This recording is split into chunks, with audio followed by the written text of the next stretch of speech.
हर हर महादेव। हमारे चैनल विश्व शक्ति फिल्म्स में स्वागत बा। सावन का महीना आ गइल बा, भोले बाबा के गीत बज रहल बा।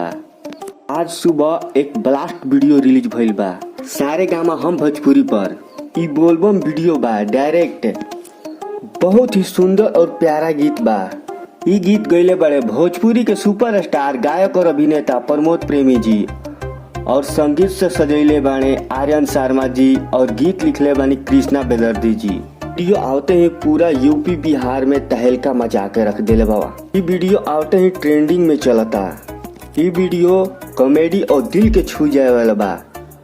अगर गाना नहीं जा सुनले सर्च करी जा और गाना का सुनी जा और अपन प्यार दुला दी जा और ज्यादा से ज्यादा शेयर करी जा।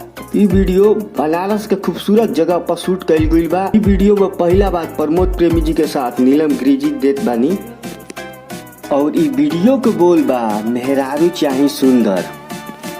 हमार वीडियो कैसा लगल? अगर अच्छा लगल तो लाइक कमेंट शेयर करी जा। अगर मेहरारू चाही सुंदर तो चैनल के सब्सक्राइब करी जा और बेल आइकन के दबावल ना भूलम जा।